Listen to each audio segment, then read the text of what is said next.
सीढ़ियां उन्हें मुबारक हो जिन्हें छत तक जाना है, आपकी मंजिल तो आसमां है, रास्ता आपको खुद बनाना है। जय हिंद साथियों, मैं रंजीत कुशवाहा प्रचंड एकेडमी के यूट्यूब चैनल पर आप सभी का स्वागत है।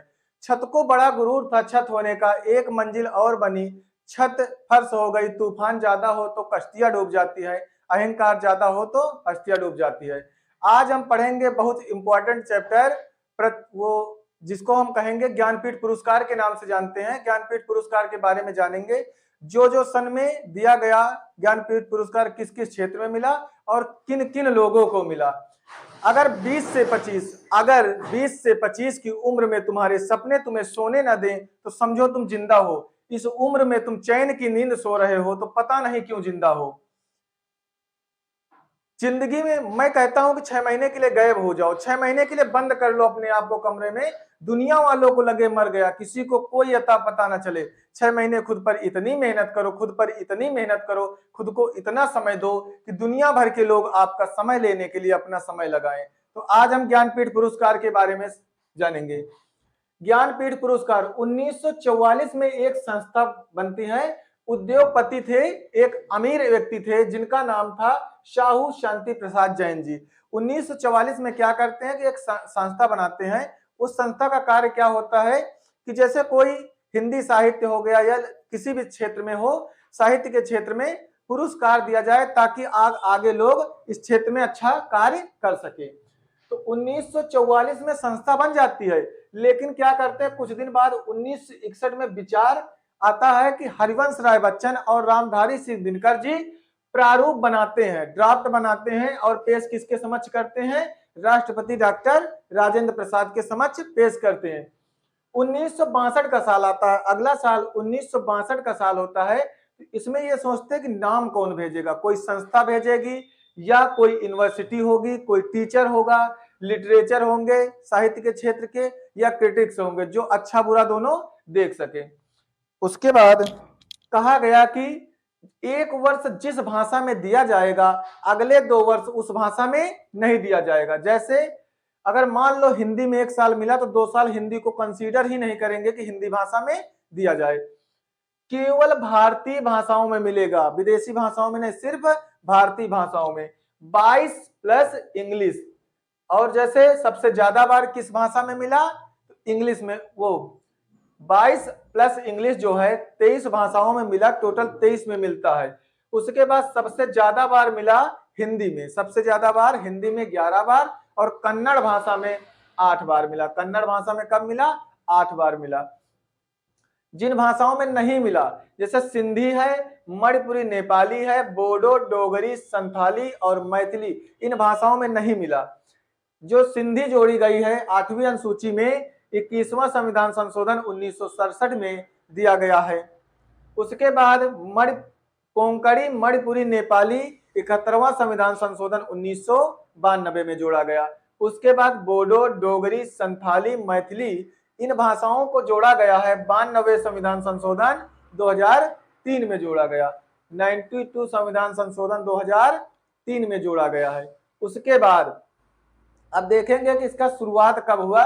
तो पहला जो ये पुरस्कार दिया गया है ये दिया गया 1965 में। 1965 में कौन थे? जी शंकर कुरूप। जी शंकर कुरूप जी को दिया गया मलयालम भाषा के लिए। इनकी रचना थी उडाकू जल के लिए दिया गया। उडाकू जल इन्हीं की भाषा में है। जी शंकर कुरूप को 1965 में मलयालम भाषा में दिया गया। अब 1968 में हिंदी में दिया गया सुमित्रा नंदन पंत जी को। सुमित्रा नंदन पंत को प्रकृति का सुकुमार कवि भी कहते हैं, छायावाद युग के प्रमुख कवि के रूप में जाना जाते हैं। 1968 में हिंदी में सुमित्रा नंदन पंत को मिला। इनकी रचना थी चिदंबरा के लिए दिया गया। ज्ञानपीठ पुरस्कार किस रचना में मिला? तो चिदंबरा के लिए मिला। 1972 में हिंदी में मिला रामधारी सिंह दिनकर जी को, जो कि जब प्रारूप बन रहा था उस समय भी रामधारी सिंह दिनकर थे। तो 1972 में रामधारी सिंह दिनकर को इनकी रचना उर्वशी में दिया गया। उसके अगले साल कुछ दिन बीता, फिर 1976 में प्रथम महिला को दिया गया आशा पूर्णा देवी, यानी आशावान महिला थी। 1976 में आशा पूर्णा देवी प्रथम प्रतिश्रुति यानी बंगाली भाषा में इनकी रचना थी प्रथम प्रतिश्रुति यानी प्रथम प्रतिश्रुति आशा पूरा देवी को प्रथम महिला थी जो 1976 में दिया गया। उसके बाद 1978 में सचिदानंद हीरानंद वात्सायन आज्ञे इनको दिया गया कितनी नावों में कितनी बार। आज्ञे जी को किसमें दिया गया, कितनी नावों में कितनी बार, 1978 में। इनकी रचना क्या थी, कितनी नावों में कितनी बार। हिंदी लिटरेचर के कवि हैं। 1981 में दिया गया, 1981 में अमृता प्रीतम, 1981 में अमृता प्रीतम जी को दिया गया। 1981 में किसको दिया गया, अमृता प्रीतम जी को। अमृता प्रीतम जी की रचना क्या थी, कागज से कैनवस। रचना का नाम था कागज से कैनवस, पंजाबी भाषा में थी। कागज से कैनवस किस भाषा में थी, तो पंजाबी भाषा में दिया गया। अगला जब दिया गया 1982 में, 1982 में किसको दिया गया, हिंदी की कवयित्री हैं महादेवी वर्मा जी को। इनकी रचना का नाम है यामा। यामा महादेवी वर्मा छायावादियों की कवयित्री है। 1996 का साल आता है तो 1996 में दिया गया महाश्वेता देवी को। इनकी रचना थी 1084 की माँ, 1084 की माँ, बंगाली भाषा में रचना। आप लोग लिखते भी रहिए, नोट भी करते रहिए और आगे भी लाइक शेयर और सब्सक्राइब करते रहिए, क्योंकि देखो हर चैप्टर से कुछ ना कुछ पेपर में पूछा जाने वाला है और केवल यूट्यूब से ही नहीं पढ़ाई होती है। आपको किताबें पढ़ना पड़ेगा, अच्छा पढ़ोगे तभी अच्छा साहित्य के बारे में आप जान पाओगे। 1996 में महाश्वेता देवी को मिला 1084 की माँ, बंगाली भाषा में। उसके बाद 2017 का साल आता है, कृष्णा सोबती को मिलता है हिंदी साहित्य के लिए, हिंदी लिटरेचर के लिए मिलता है 2017 का कृष्णा सोबती जी को। 2018 को जो हिंदी साहित्य यानी ज्ञानपीठ पुरस्कार मिला हिंदी साहित्य के क्षेत्र में, वो 2018 का मिला अमिताभ घोष के लिए मिला इंग्लिश लिटरेचर, इंग्लिश साहित्य के लिए यानी इंग्लिश लिटरेचर में इनका योगदान था, उसके लिए इनको 2018 का दिया गया। 2019 वाला मिला है, ये मिला है ए नंबूदिरी। ए नंबूदिरी इनका पूरा नाम है अकृतम अच्युतम नंबूदिरी। इनको मिला है मलयालम भाषा के लिए, मलयालम भाषा के लिए 2019 में मिला। जब 20 में कोरोना महामारी की वजह से 19-20 का ये थोड़ा लेट हुआ, तो 20 का जो है 21 में दिया गया नीलमणि फूकन जी को, असमिया भाषा में, जो असम क्षेत्र की भाषा है असमिया, उस भाषा में दिया गया किसको, नीलमणि फूकन जी को। उसके बाद 2000 जो एकदम लास्ट में दिया गया है 2021-22 का, ये करंट में भी है, दामोदर मौजूदी को दिया गया है कोंकणी भाषा में, गोवा साइड की भाषा है, कोंकणी भाषा में दिया गया। अब ऐसे तो एक लोग को पुरस्कार मिलता था, लेकिन कुछ सन जो है इनको देख लेंगे जो दो दो लोगों को एक साथ मिला साहित्य के लिए।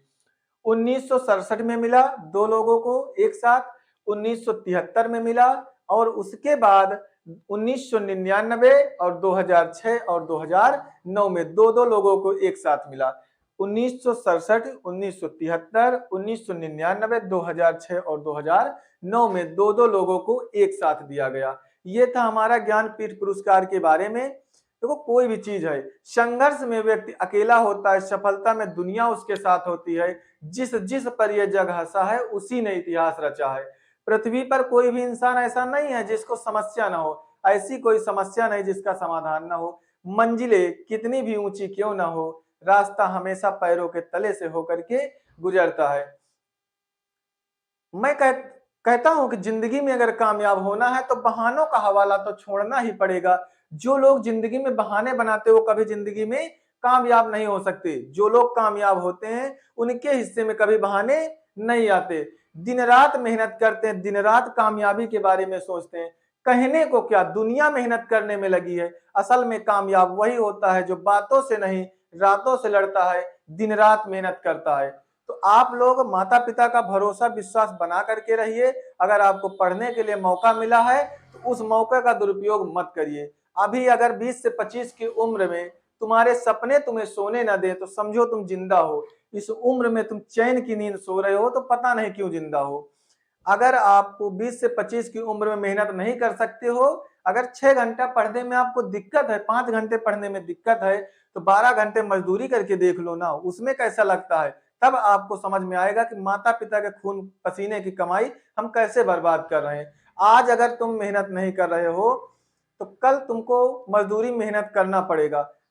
और उसके बाद माता पिता के साथ किया गया सलूक वह कहानी है जिसे आप लिखते हो, आपके बच्चे आपको सुनाते हैं।